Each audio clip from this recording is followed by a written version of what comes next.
Assalamualaikum warahmatullahi wabarakatuh. Halo semuanya, perkenalkan nama saya Dini Savitri dengan NIM 230170044. Pada kesempatan kali ini saya akan mempresentasikan hasil laporan bacaan skripsi dengan tujuan memenuhi tugas mata kuliah seminar sastra. Baik, tonton terus kelanjutannya.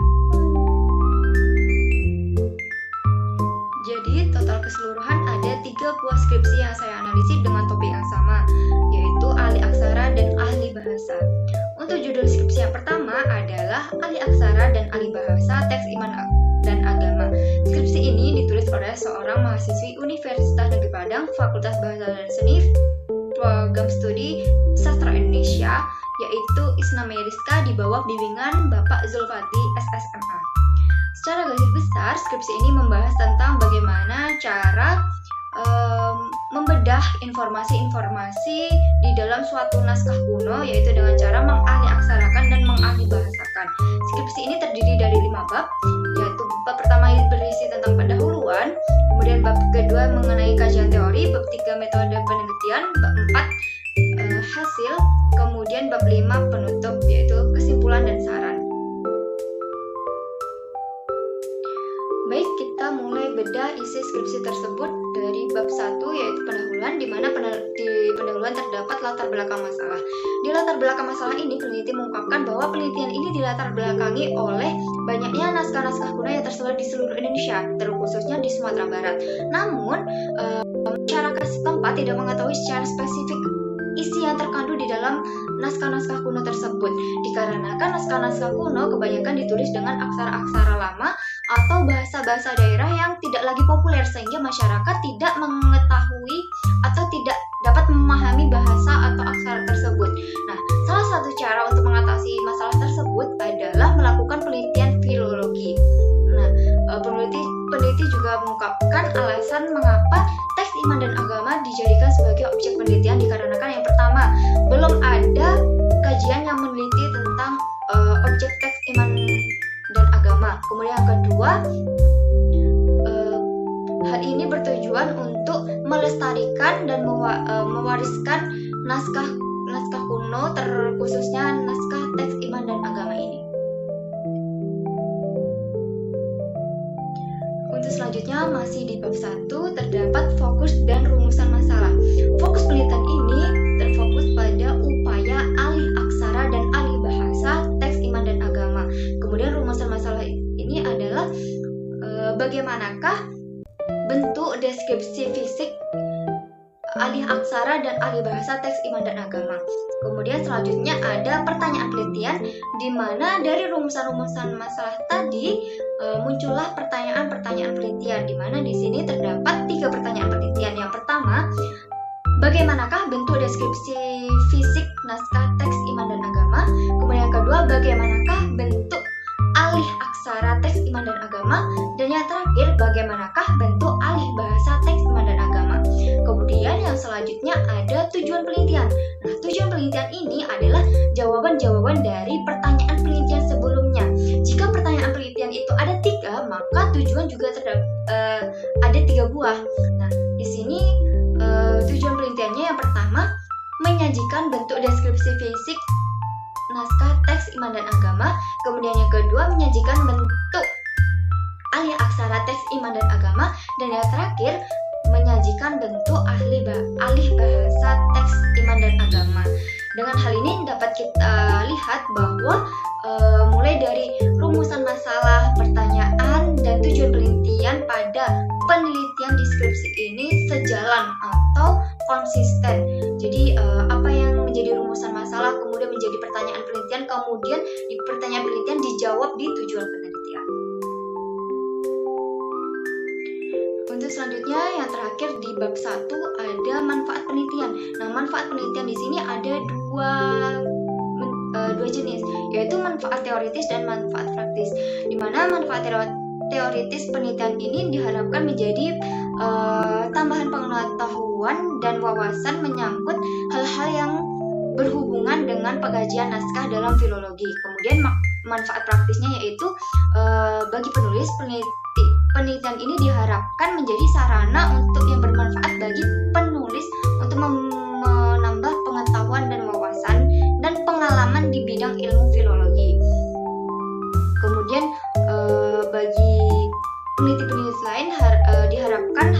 penelitian ini juga menjadi referensi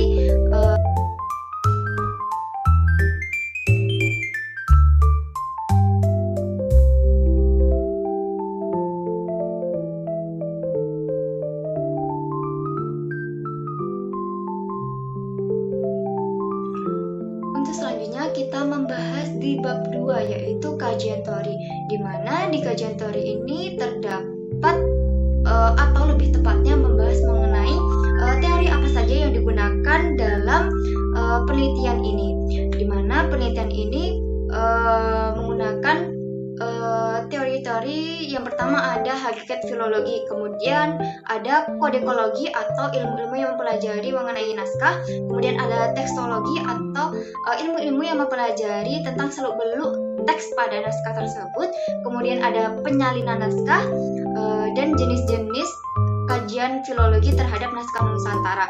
Kemudian yang ketiga yang menjadi pokok utama pada penelitian ini adalah ahli aksara dan ahli bahasa, yaitu bagaimana ketentuan-ketentuan dalam ahli aksara dan ahli bahasa.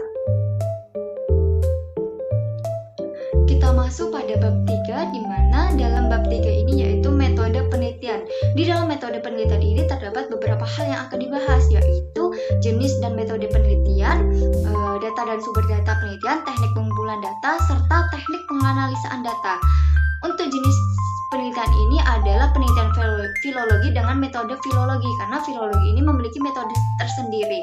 Kemudian yang menjadi objek materialnya yaitu sekaligus menjadi data dan sumber datanya yaitu naskah, teks, iman, dan agama. Kemudian tahap pengumpulan data pada penelitian ini menggunakan studi pustaka dan studi lapangan. Kemudian tahap pengolahan penelitian terdapat 3 tahapan. Yang pertama, tahapan deskripsi naskah dengan dasar acuan 18 poin. Biasanya ada judul naskah, nomor naskah, asal naskah, fungsi naskah, huruf naskah, jumlah baris dalam naskah. Kemudian ada ahli aksara dan ahli bahasa. Selanjutnya masuk di bab 4, hasil penelitian, di mana dalam hasil penelitian ini yaitu memaparkan hasil-hasil temuan pada penelitian ini. Tadi di pertanyaan dan tujuan penelitian ada 3 hal, maka di dalam hasil penelitian ini juga terdapat 3 hal, yaitu deskripsi naskah, ahli aksara, dan ahli bahasa. Untuk pendeskripsian naskah itu tersendiri teracu pada 18 poin. Hal ini dapat dilihat di tabel, mulai dari judul naskah, nomor naskah, asal naskah, dan lain sebagainya.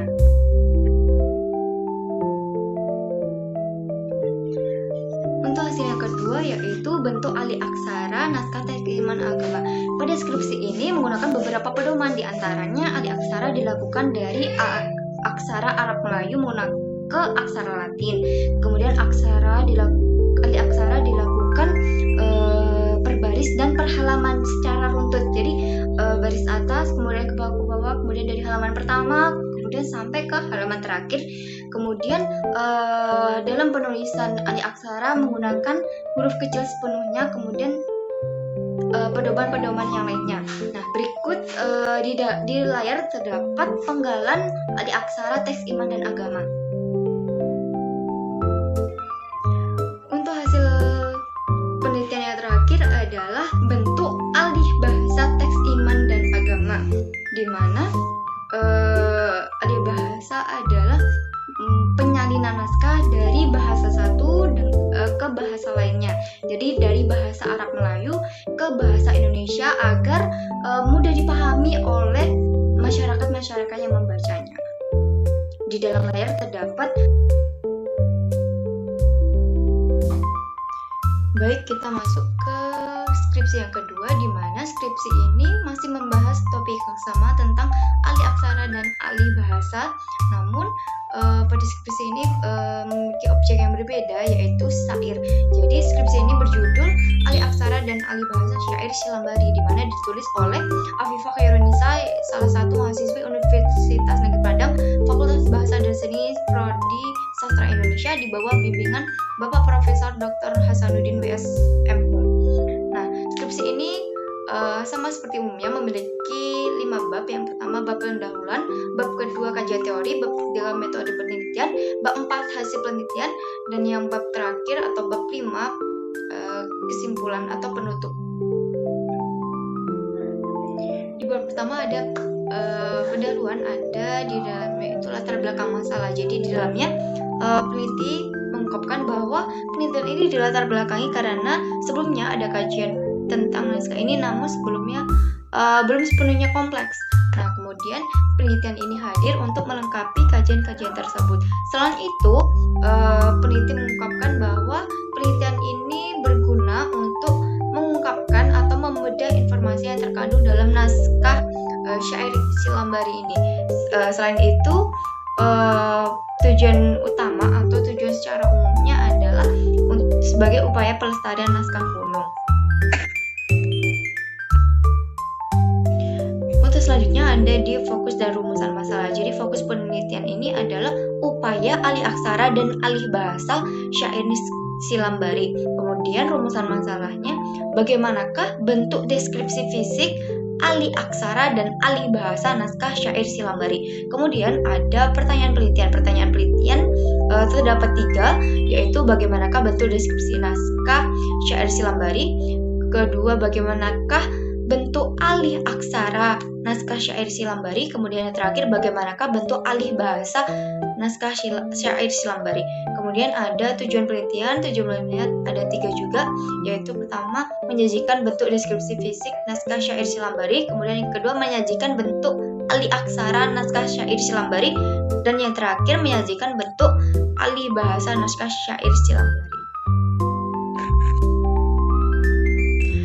Kita masuk ke bab 2 tentang kajian teori. Sebenarnya ini juga sama seperti skripsi sebelumnya, karena pada skripsi ketiganya itu memiliki kajian teori yang sama, yaitu pertama hakikat filologi, kemudian kodekologi, tekstologi, penyalinan naskah, dan jenis-jenis kajian filologi terhadap naskah Nusantara, dan yang terakhir adalah alih aksara dan alih bahasa.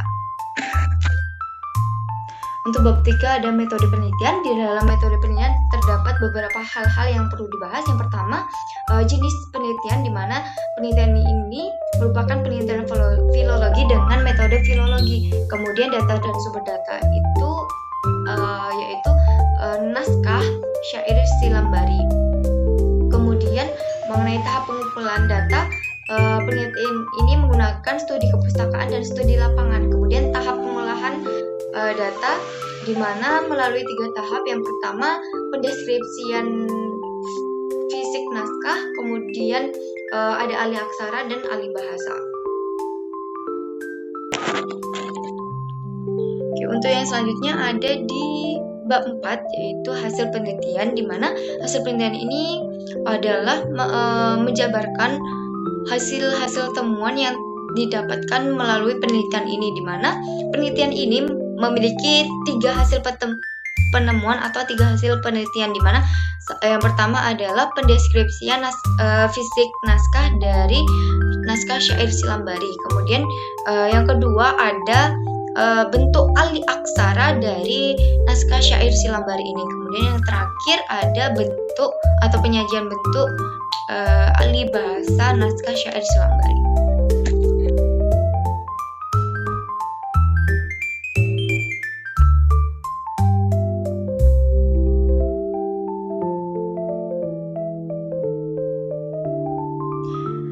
Selanjutnya kita membahas mengenai skripsi ketiga. Jadi masih dengan topik sama, di mana skripsi ketiga ini memiliki judul alih aksara dan alih bahasa hikayat Hasan dan Husain. Jadi kali ini objeknya hikayat. Jika sebelumnya adalah teks, kemudian ada syair, dan yang ketiga ini adalah hikayat. Nah, skripsi ini ditulis oleh Isnaini, yaitu salah satu mahasiswi Universitas Negeri Padang, Fakultas Bahasa dan Seni, Program Studi Sastra Indonesia, di bawah bimbingan Bapak Profesor Dr. Hasanuddin WSMU. Jadi skripsi ini juga memiliki 5 bab. Yang bab pertama pendahuluan, bab kedua kajian teori, bab ketiga metode penelitian, bab 4 hasil penelitian, kemudian bab 5 penutup atau kesimpulan. Oke, kita masuk di bab 1, yaitu latar belakang masalah, di mana di latar belakang masalah ini peneliti menyebutkan penelitian ini didasari karena banyaknya naskah-naskah yang tersebar di seluruh Indonesia, terutama Sumatera Barat. Nah, namun masyarakat tidak mengetahui apa yang terkandung di dalam naskah tersebut, sehingga salah satu upaya untuk menyelesaikan masalah tersebut adalah dengan adanya penelitian filologi. Maka hadirlah penelitian ini untuk mengungkapkan informasi atau hal-hal yang terkandung di dalam naskah Hikayat Hasan dan Husain. Kemudian penelitian ini juga didasari sebagai salah satu upaya untuk melestarikan naskah-naskah kuno yang ada di Indonesia. Untuk selanjutnya ada fokus dan rumusan masalah, di mana fokus penelitian ini adalah upaya untuk mengalih-aksarakan dan mengalih-bahasakan naskah Hikayat Hasan dan Husain. Kemudian rumusan masalahnya, bagaimanakah bentuk deskripsi fisik naskah alih-aksara dan alih-bahasa Hikayat Hasan dan Husain. Kemudian ada pertanyaan penelitian, sama seperti skripsi sebelumnya, ada 3 pertanyaan penelitian, di mana yang pertama, bagaimanakah bentuk deskripsi fisik naskah Hikayat Hasan dan Husain. Kemudian yang kedua, bagaimanakah bentuk alih aksara Hikayat Hasan dan Husain. Kemudian yang terakhir, bagaimanakah bentuk alih bahasa Hikayat Hasan dan Husain. Kemudian untuk tujuan penelitian juga terdapat 3, di mana yang pertama menyajikan bentuk deskripsi fisik Hikayat Hasan dan Husain. Kemudian yang kedua, menyajikan bentuk alih aksara Hikayat Hasan dan Husain. Kemudian yang terakhir, menyajikan bentuk alih bahasa Hikayat Hasan dan Husain. Kita masuk ke bab 2, kajian teori, di mana sebenarnya bab 2 ini sama seperti skripsi sebelumnya, yaitu menggunakan teori, hakikat filologi, kodikologi, tekstologi, penyalinan naskah, dan jenis-jenis kajian filologi terhadap naskah Nusantara, dan terakhir alih aksara dan alih bahasa. Untuk bab 3 ada metode penelitian, di mana di metode penelitian ini mengungkapkan beberapa hal seperti skripsi sebelumnya juga, di mana jenis penelitian ini adalah penelitian filologi menggunakan metode filologi. Kemudian objeknya adalah Hikayat Hasan dan Husain. Kemudian tahap pengumpulan data menggunakan studi kepustakaan dan studi lapangan. Kemudian terakhir tahap pengumpulan data melalui 3 tahap, yaitu pendeskripsian naskah menggunakan acuan dasar 18 poin, kemudian alih aksara dan alih bahasa. Baik, kita masuk ke bab 4, yaitu hasil penelitian, di mana deskripsi ini juga memiliki 3 hasil penemuan atau hasil penelitian, di mana yang pertama pendeskripsian naskah fisik Hikayat Hasan dan Husain, mulai dari judul naskah, nomor naskah, dan lain sebagainya. Intinya menggunakan acuan dasar 18 poin. Kemudian hasil temuan yang kedua adalah bentuk alih aksara Hikayat Hasan dan Husain. Jadi dari aksara Arab Melayu kemudian dialihkan menjadi aksara Latin. Kemudian yang ketiga ada bentuk alih bahasa Hikayat Hasan dan Husain. Jadi dari bahasa Arab Melayu kemudian dialihkan menjadi bahasa Indonesia agar dapat mudah dimengerti, mudah dipahami oleh masyarakat yang membacanya.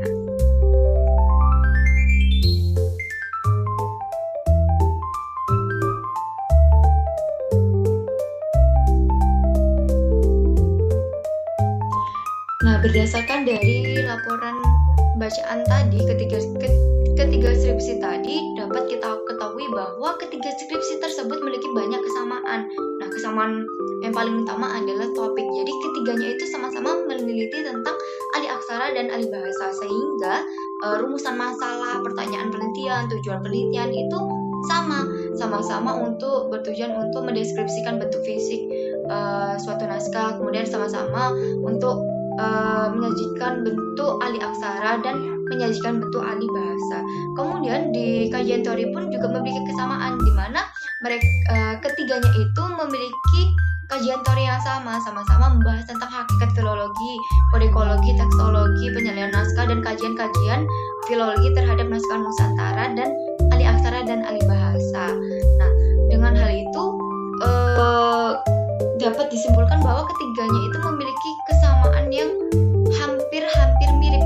Maksudnya bisa mencapai sampai 90%. Namun perlu diketahui, selain persamaan-persamaan tadi, ketiga skripsi ini juga memiliki satu perbedaan. Nah, perbedaan ini itu terletak di objek penelitiannya.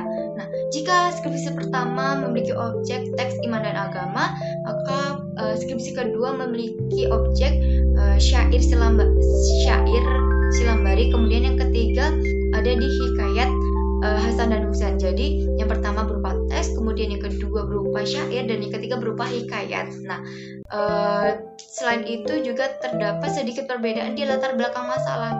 Jadi jika di skripsi pertama disebutkan secara kompleks apa itu mengapa penelitian itu hadir, dan di skripsi kedua tidak sepenuhnya dijelaskan secara detail mengapa silambari itu juga dipilih.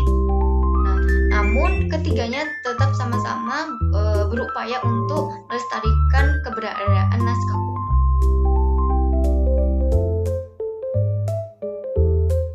Nah, itu tadi laporan bacaan skripsi saya, di mana ketiganya dapat kita simpulkan bahwa ketiganya memiliki topik yang sama, yaitu alih aksara dan alih bahasa. Ketiganya berangkat dari latar belakang masalah yang berbeda, namun tetap memiliki satu persamaan, satu tujuan sebagai upaya pelestarian naskah-naskah yang tersebar di seluruh Indonesia. Nah, secara keseluruhan ketiganya juga memberikan kontribusi terhadap penelitian-penelitian selanjutnya, terutama dalam kajian filologi, yaitu dengan topik alih aksara dan alih bahasa. Nah, mungkin cukup sekian video presentasi dari saya. Saya Rini Salfitri, pamit undur diri. Maaf apabila ada salah kata, saya mohon maaf yang sebesar-besarnya.